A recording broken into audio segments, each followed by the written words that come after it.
Mesdames, Messieurs, bonsoir. À la une de cette édition du vendredi 29 mai 2015, lutte contre le poliovirus sauvage au Cameroun. Le second tour de vaccination des enfants de 0 à 5 ans a été lancé ce 29 mai 2015 dans le littoral, comme dans 4 autres régions du pays. L'opération à Douala a été conjointement lancée par le chargé des affaires juridiques des services du gouverneur et le délégué régional de la santé pour le littoral. Deuxième phase de contractualisation des enseignants, le ministère de l'Éducation de base vient de s'enrichir d'une nouvelle cuvée d'instituteurs. Plus de 200 ont signé leur contrat de travail ce 29 mai à Douala au terme de 5 jours de recyclage. Et puis, affaire Yen, Lydienne Eyoum et Polycarpe Ababa, la Cour suprême renvoie son verdict au 9 juin 2015. L'auguste juridiction assiégée hier à Yaoundé a l'effet de statuer sur 2 pourvois en cassation. Voilà pour le titre.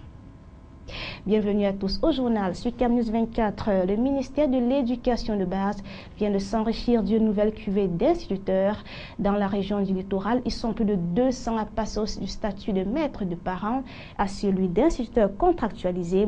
Ces nouvelles recrues à la fonction publique ont signé leur contrat de travail ce 29 mai 2015 à Douala au terme de 5 jours de recyclage organisé à leur intention par le délégué régional de l'Éducation de base pour le littoral, Henriette Élise et Samuel. Le point avec Josué Ngongan et Apollinaire Zobembo. C'est un ouf de soulagement que les maîtres et maîtresses de parents, désormais instituteurs contractualisés, ont poussé ce 29 mai 2015 après la signature de leur contrat de travail qui les intègre à la fonction publique.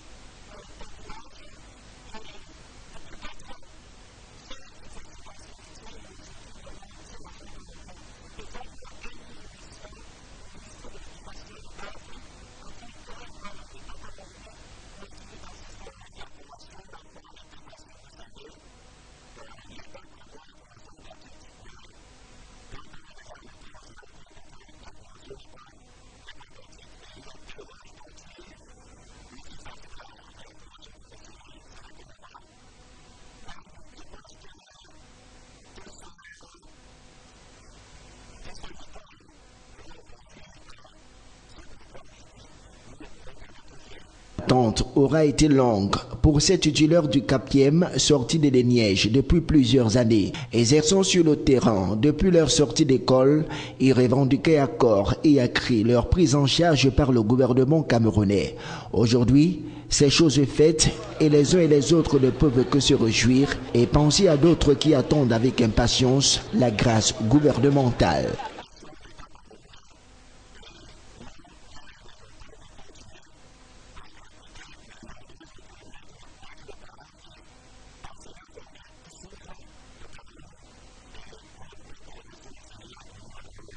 C'est dans une ambiance détendue que la signature des contrats a eu lieu ce 29 mai 2015 à Douala. La signature des 10 contrats est le couronnement de 5 jours de recyclage auxquels ont été soumises les nouvelles recrues. Recyclage organisé par la délégation régionale de l'éducation des bases pour le littoral, où il a été question de jauger le niveau des formations de ces instituteurs et de corriger ce qui peut encore l'être. C'est donc une nouvelle ère qui s'ouvre pour ces nouveaux instituteurs de la région du littoral qui seront sans nul doute jugés au pied du mur. Affaire Yen, Lydienne Eyoum et Polycarpe Ababa, la Cour suprême renvoie son verdict au 9 juin 2015. L'auguste juridiction assiégée hier à Yaoundé a l'effet de statuer sur 2 pourvois en cassation, interjectés l'un par la franco-camerounaise maître Yen, Lydienne Eyoum, condamnée à 25 ans de prison devant le tribunal criminel spécial, et l'autre du parquet général qui conteste l'acquittement de Polycarpe Ababa relativement à la liquidation de l'ex-ONCPB. Le compte rendu d'audience de Salomon Foué et Ghislain Konga. L'ancien ministre de l'économie et des finances, Polycarpe Ababa, et maître Yen Lydienne Eyoum, y compris feu ministre Henri Ngoulou, seront définitivement fixés sur leur sort le 9 juin prochain. Ainsi en a décidé la Cour suprême réunie en collégialité ce jeudi 28 mai 2015 à Yaoundé. Il était question pour la Cour suprême d'examiner deux pourvois en cassation introduits l'un par la franco-camerounaise Maître Youma, condamné l'année dernière à 25 ans de prison devant le tribunal criminel spécial, tandis que l'autre pourvoi, qui est l'œuvre du parquet général, remet en question la décision acquittant Polika Baba dans le même dossier de procédure.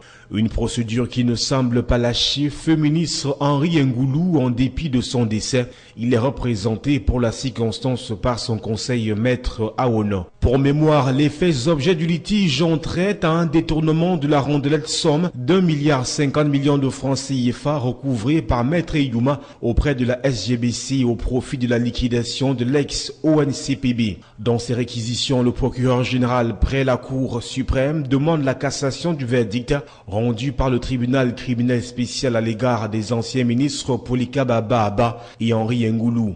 Si pour le premier, le parquet général a requis la condamnation pour complicité de détournement, le représentant du ministère public demande en revanche la saisie des biens laissés par feu Henri Ngoulou. Il est à rappeler qu'à l'orée de cette audience, le conseiller rapporteur de la Cour suprême a proposé le rejet du pourvoi formulé par le procureur général au motif qu'il y manquait manifestement une articulation de ses moyens d'attaque. Après audition des parties et les plaidoiries de la défense assurées par Maître Nouga et Maître Mong pour le compte d'Abba Abba Polycap avec Maître Haché pour Lidjane Youma, la cause a été mise en délibéré au 9 juin prochain pour décision. En santé, lutte contre le poliovirus sauvage. Le second tour de vaccination des enfants de 0 à 5 ans a été lancé ce 29 mai 2015 dans le littoral comme dans 4 autres régions du Cameroun, notamment la Damawa, le centre, l'est et l'extrême nord.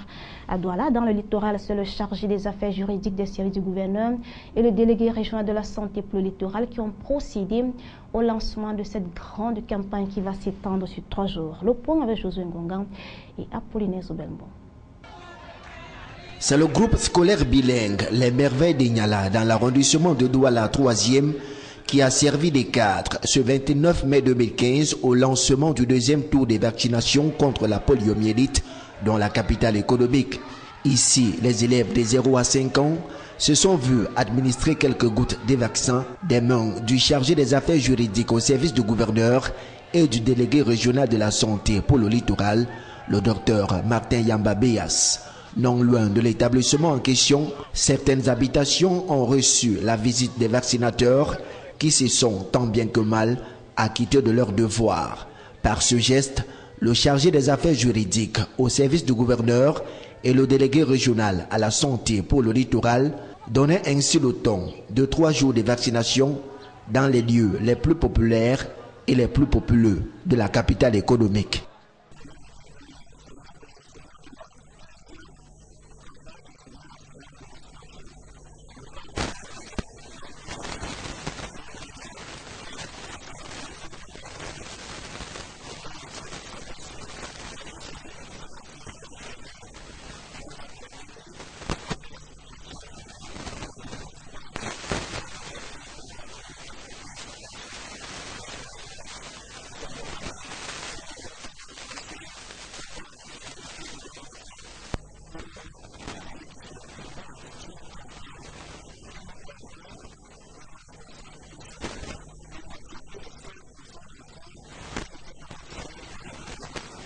Le rendez-vous de ce 29 mai 2015 a donné lieu à une forte mobilisation des équipes de santé sur le terrain, des pouvoirs publics, de la communauté éducative et des populations.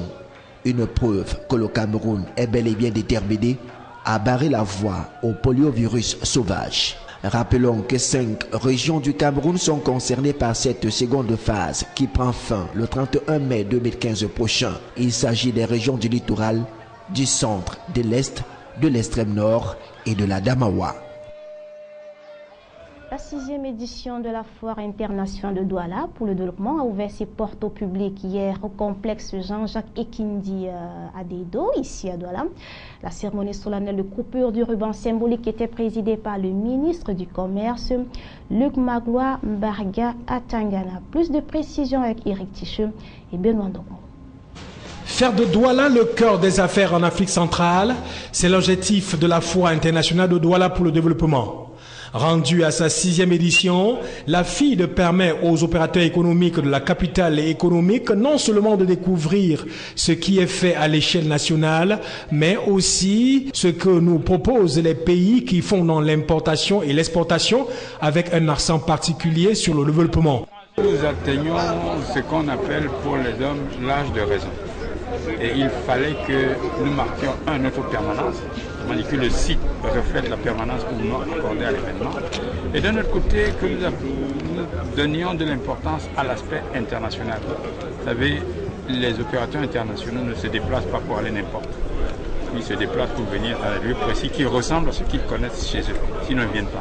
Placée sous le haut patronage du Premier ministre chef du gouvernement, la FIDE reçoit du gouvernement un appui considérable avec la présence des stands du ministère des Finances, le MINRESI, le MINFOF, le MINTOUR, le MINAT et le ministère de Commerce, partenaire officiel. Le message que je voudrais passer aux hommes d'affaires, c'est de se mettre ensemble et avec le gouvernement, de construire, de donner corps à cet ambitieux projet, à ce beau projet. S'il devait rester une affaire d'un individu, je crains qu'il ne soit voué aux gémonies. Je me félicite, j'ai vu des choses très intéressantes par rapport aux éditions précédentes. Après la coupure du ruban symbolique, le ministre a eu le privilège de visiter et d'apprécier les produits des exposants qui varient entre l'industriel, la technologie, l'agroalimentaire, l'élevage et bien d'autres objets d'art. Et puis le sport, la Coupe d'Afrique des Nations 2016 version féminine se disputera du 19 novembre au 3 décembre 2016 et non du 8 au 22 octobre comme initialement prévu. La décision est du comité exécutif de la Confédération africaine de football, la CAF, dont le bureau s'est réuni le 26 mai dernier à Zurich en Suisse. Peu de précisions avec Michel Atiba. Initialement prévue au mois d'octobre, la Coupe d'Afrique des Nations féminines aura plutôt lieu au mois de novembre-décembre. La doléance de la partie camerounaise organisatrice de la compétition a été acceptée par les membres du comité exécutif de la Confédération africaine de football. Le Cameroun évoque des raisons de forte pluviométrie en octobre, surtout dans la localité du sud-ouest, l'une des villes retenues pour la compétition.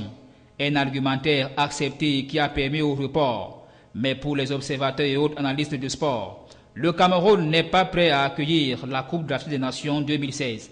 Insuffisance infrastructurelle, stades, hôtels, routes et bien d'autres ne sont pas encore prêts à quelques mois de la compétition. Des manquements qui pourraient plomber l'événement, même avec le report accordé, si rien n'est fait. Et c'est avec vous, Michel Atiba, que nous allons refermer cette édition. Et avant de mettre un terme à ce journal, donc, à retenir, lutte contre le poliovirus sauvage au Cameroun, le second tour de vaccination des enfants de 0 à 5 ans a été lancé ce 29 mai 2015 dans le littoral comme dans 4 autres régions du Cameroun. L'opération à Douala a été conjointement lancée par le chargé des affaires juridiques des services du gouverneur et le délégué régional de la santé pour le littoral. Deuxième phase de contractualisation des anciens, le ministère de l'Éducation de base vient de s'enrichir d'une nouvelle cuvée d'instituteurs. Plus de 200 ont signé leur contrat de travail ce 29 mai à Douala au terme de 5 jours de recyclage. Et puis affaire Yen, Lydiane Eyoum et Polycarpe Ababa, la Cour suprême renvoie son verdict au 9 juin 2015. L'auguste juridiction a signé hier à Yaoundé à l'effet de statuer sur 2 pourvois en cassation. Voilà, fin du journal. Merci de l'avoir suivi. Excellente continuation des programmes sur Camus 24.